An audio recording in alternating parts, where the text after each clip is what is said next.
Hi, everybody. This is Silvio Canto in Dallas, Texas on Saturday, March the 22nd.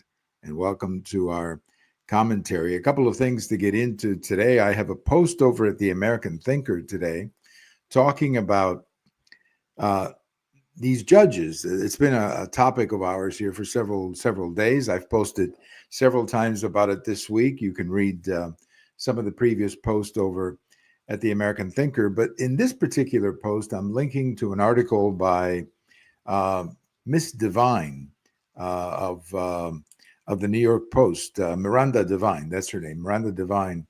A great columnist over at the New York Post. She writes beautifully and always in a very informative fashion. And she's writing about these judges, these district judges, and in a sense, they've become a cartel. They've become an anti-Trump cartel, and they're being used as the last source of defense against Trump. I mean, they have failed. Obviously, they don't have the Congress, they don't have the Senate, they don't have the presidency, they don't have a lot of states either. So what they have is these district judges, and these district judges are being used to basically slow down. They know they cannot win most of these injunctions. Just about all of them will be reversed when they get to appeal because they're ridiculous. But they're going to sit there and they're going to hold things up, and that's the whole idea. The idea is you hold it up and hope that they never come into fruition because they take such a long time.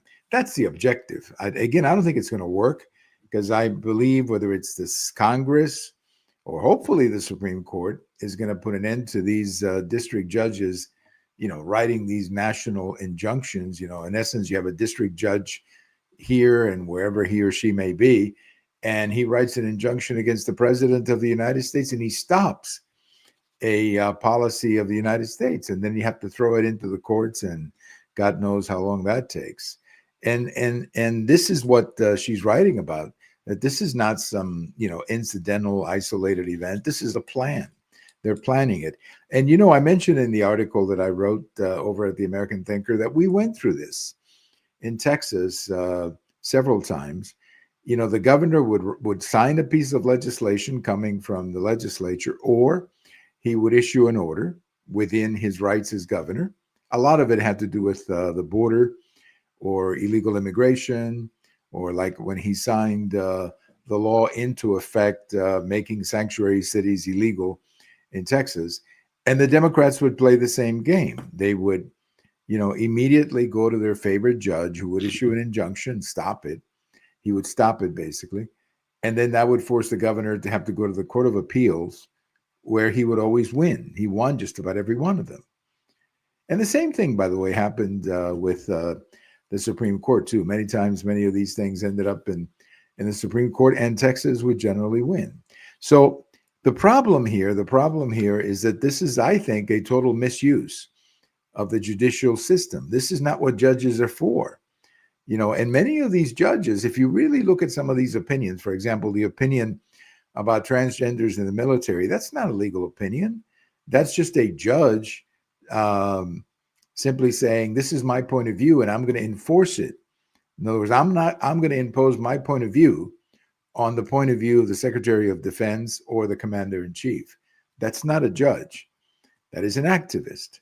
That is someone who's using her position, in this case, as a judge, to force her point of view about transgenders on the administration and on the country as a whole. So hopefully, one of two things is going to have to happen here.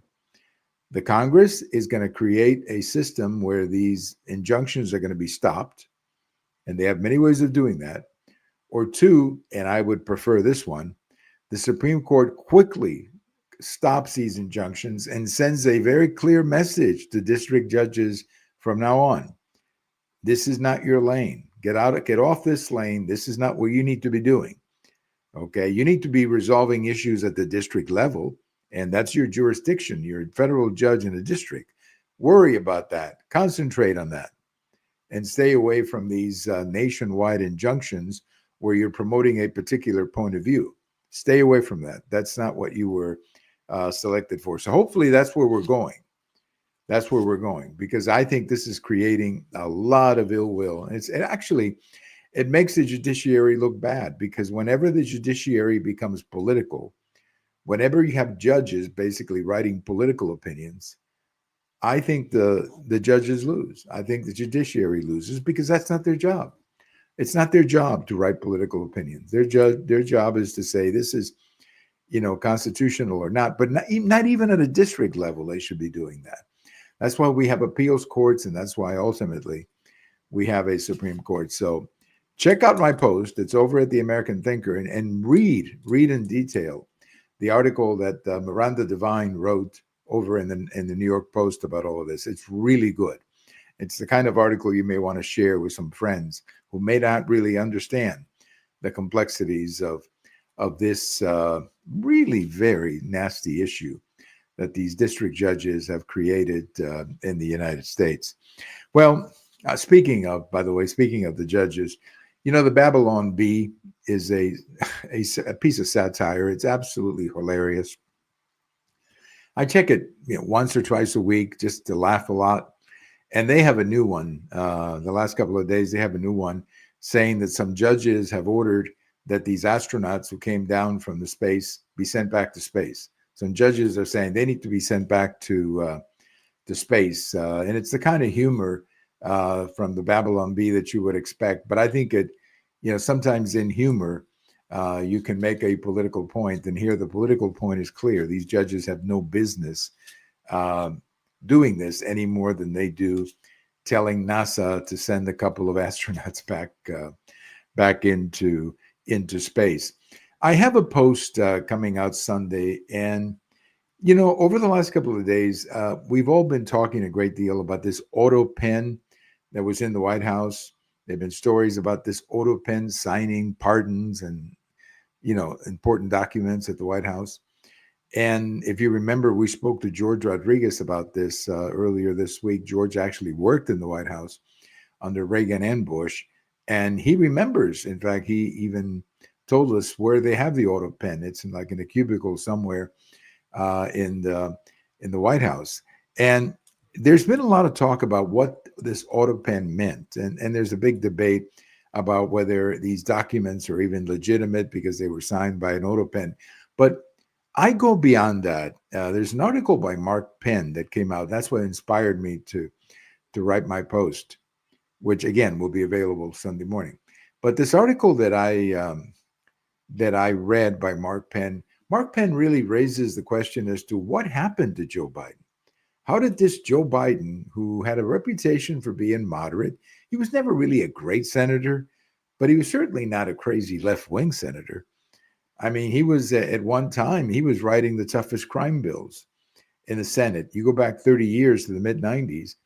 I mean, Joe Biden was the toughest senator in the country when it came to crime. He was writing some very tough crime bills. He was also tough on illegal immigration. He was tough on just about everything. He was I would say he was a liberal, but he was he was tough on a lot of issues. But he became president and he changed. And his administration was the most liberal ever. And according to Mark Penn in his article, it's all those liberal policies that he implemented basically have left the party in ruins.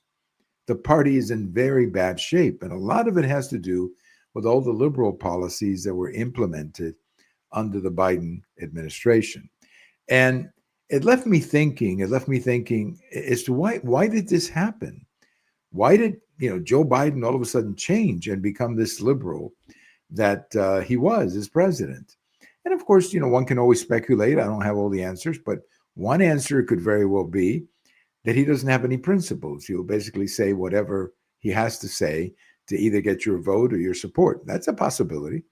And in 2020, if you remember, he was dead in the water after a couple of primaries, and they saved him. They saved him in South Carolina. And, they knew they had to, he was the only one who they could nominate who had a chance to beat Trump. Because at the time, there were some really good possibilities that Bernie Sanders could be nominated, or, Beto O'Rourke or whatever. And they didn't want that. They did not want a candidate like that. So they convinced Joe Biden to run, and they said, look, we'll support you. We'll support you. You tell us you're a big moderate. You're the alternative to Trump. But once you're in, you got to do this. That's kind of what people are saying, that he basically made a pact, if you will, with the left. But the reality is that once he got into office, he began to govern very much from the left. So the question is, did he change? Or as others are saying, maybe there was that cognitive decline. Maybe he didn't know what he was doing.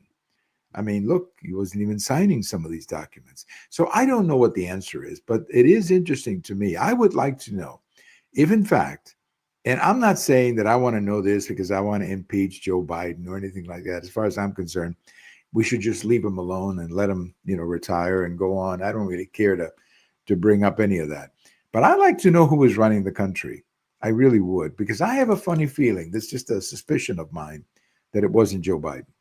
I think because of his cognitive decline, that he was just basically being told what to read and what to sign.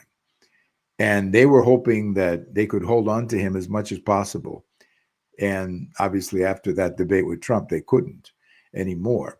But again, according to Mark Penn, he's done so much harm to the party that you have to wonder, who was behind him, who was moving the pieces. And I don't know the answer to that, but I would love to know. I hope that, we can all start investigating that. Again, not so much, as I said, I don't care to go after Biden. He let him retire in peace.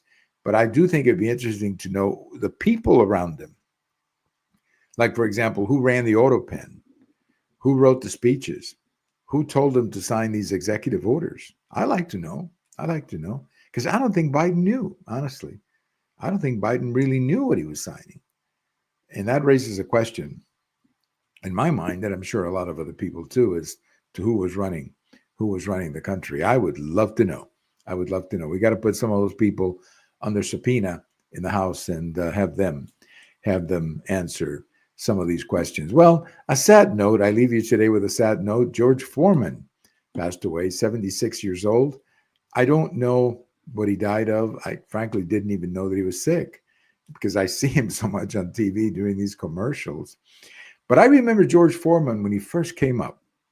It was in the Mexico City Olympics of 1968 when he was he won the medal, I think, and he became very patriotic. He was walking around with the American flag, and of course that was the Olympics where a couple of American runners had refused to respect the flag, and it just became a very controversial Olympics. And there was George Foreman with the American flag. He became a big hero back here, and then a couple of years later, he beat Joe Frazier to win the heavyweight title. But he was ferocious when he was a young boxer. And I don't know how long he boxed. I think for a while, I guess, in much of the 70s, he was boxing. And then he went into these businesses and he was doing all these commercials on TV, these cooking commercials that he was doing. And he was just absolutely great. He was great. He was a great promoter. And apparently, from what I understand, a pretty good guy, too. So rest in peace, George Foreman. And I sure do appreciate that performance in the 1968 Olympics when he walked around with the American flag. I thought that was a very moving performance. Well, have a great weekend, everybody. This is Silvio Canto in Dallas, and we'll talk to you later.